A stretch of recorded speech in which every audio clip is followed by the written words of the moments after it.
Hadis yang berikutnya adalah an Sahal ibn, diperhatikan hadisnya, an Sahal ibn Sa'ad as-Sa'idi.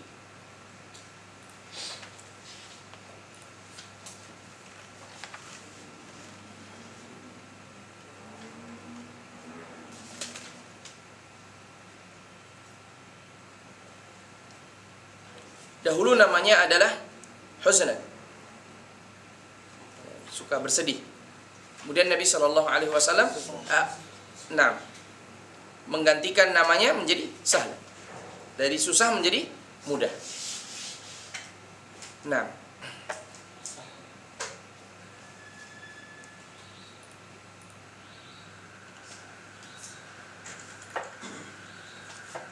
anna rajulan tamarau fi mimbari Rasulullah sallallahu alaihi wasallam. Di sini kisahnya para beberapa sahabat tabi'in ini melihat-lihat mimbar Nabi sallallahu alaihi wasallam. Qila, dikatakan bahwasannya mereka membincangkan tentang mimbar tersebut terbuat dari kayu apa? Ya, terbuat dari kayu apa? Karenanya dikatakan di sini min ayyudinhu. Terbuat dari kayu apa? Dari mana diambil kayunya?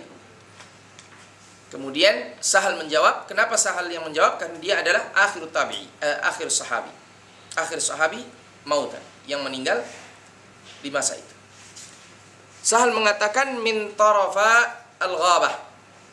Dari kayu ini, jenis kayu ini yang berasal dari pinggiran kota Madinah atau ghabah. Hutan di pinggiran kota Madinah, daerah awal.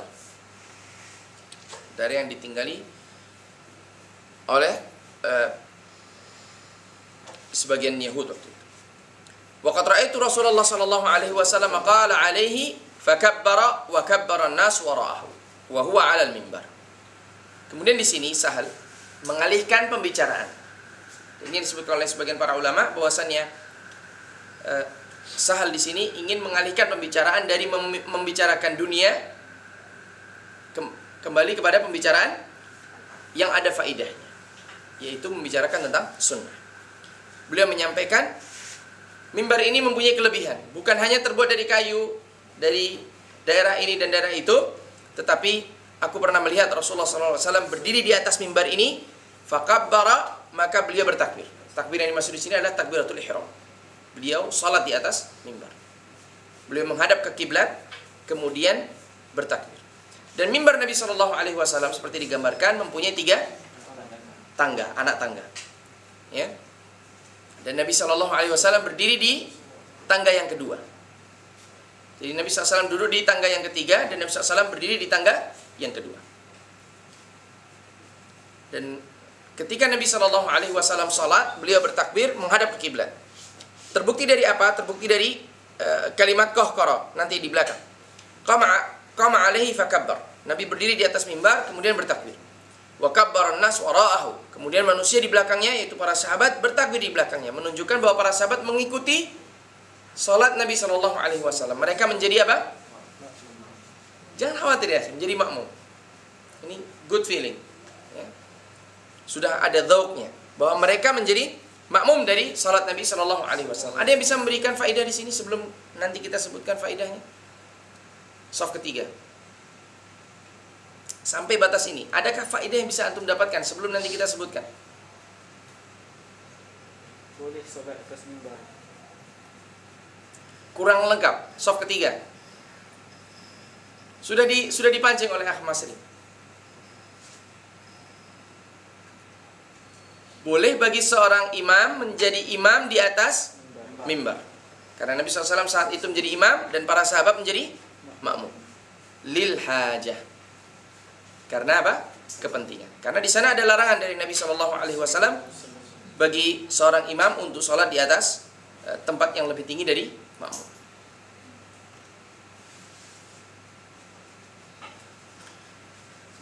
Taib.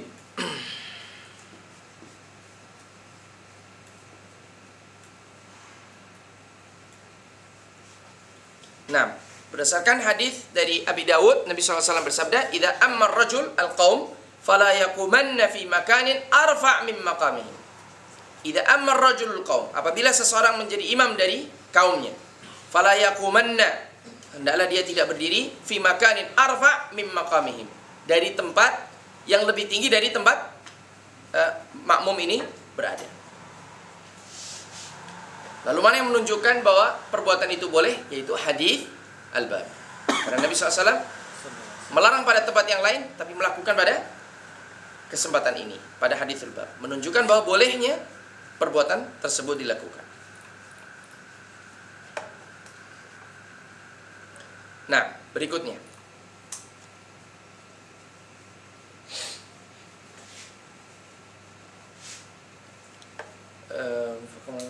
Wa huwa 'alal mimbar. Nabi masih di atas mimbar. Tsumma raka'a. Kemudian Nabi apa? Ruku. Nabi ruku masih bisa, ruku di atas mimbar. Ya. Tapi bisakah Nabi SAW sujud di atas mimbar? Tidak bisa. Maka apa yang dilakukan oleh Nabi SAW? Fanazala al-qahqara. Maka Nabi turun, dan qahqara di sini mundur ke belakang, ya. Sehingga turunnya dalam keadaan punggung di belakang. Jadi turun ke belakang, bukan berbalik badannya. Nabi SAW turun ke belakang. Fanazala al-qahqara hatta sajada fi asli mimbar, sampai Nabi SAW sujud di bagian bawah mimbar. Thumma 'ada, kemudian Nabi SAW kembali naik ke atas mimbar, hatta faragha min akhiri salatihi, sampai berakhirlah salat beliau. Apa yang bisa ditunjukkan hadis ini? Sekilas saja lafaz ini. Boleh bergerak-gerak dalam salat. Boleh bergerak di dalam salat. Manakala pergerakan tersebut lil hajah, kebutuhan. Dan di sana sudah pernah kita sebutkan masalah ini pada beberapa pertemuan yang lalu. Nah, thumma aqbala 'ala an-nas faqala, kemudian Nabi SAW setelah selesai salat, Nabi baru berbalik menghadap kepada kaum muslimin seraya mengatakan, ya ayuhan nas, wahai manusia, innamas sana'tu hadza lita'tammu bi, sesungguhnya aku lakukan perbuatan ini agar kalian mengikutiku, wa lita'allamu salati, dan agar kalian mempelajari salatku. Nah, dan dalam hadis yang lain disebutkan, sallu kama ra'aitumuni usalli, salatlah kalian seperti kalian melihatku salat. Karenanya pantas Nabi SAW menunjukkan tata cara salat di hadapan para sahabatnya. Dan apa yang bisa kita ambil dari hadis ini, bahwasanya Nabi SAW menggabungkan antara qaul dan fi'il.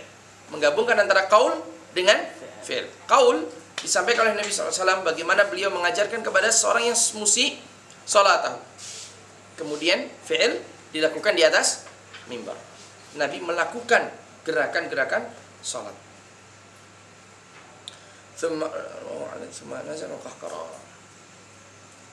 Nah, alaiha thumma kabbara alaiha thumma rafa'a wa huwa alaiha thumma nazala qahqara. Nah, di sini ada tambahan lafaz wa fi lafdhin, dalam lafaz yang lain, fa shalla wa huwa alaiha. Nabi salat di atas mimbar, thumma kabbara alaiha, bertakbir di atasnya, thumma rafa'a, berdiri di atasnya, maksudnya tidak, wa huwa alaiha, dan beliau masih di atas mimbar, thumma nazala al-qahqara, kemudian turun. Menunjukkan turunnya tidak sambil ruku. Turunnya beliau tidak sambil ruku. Kalau kita perhatikan lafaz di atas, ya, faqamana faqabara nas faraqa'a thumma raka'a, kemudian Nabi ruku, ya kan? Kemudian setelah apa? Fanazal qahqara, Nabi mundur. Di sini sekilas kita melihat bahwa seakan-akan Nabi SAW mundur dalam keadaan ruku. Sesungguhnya tidak, Nabi SAW berdiri terlebih dahulu, yaitu beritidal, baru mundur. Nah,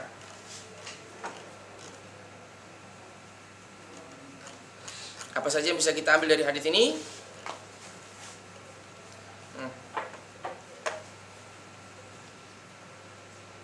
Tadi sudah kita sebutkan semuanya. Bolehnya bergerakan dalam salat karena hajat.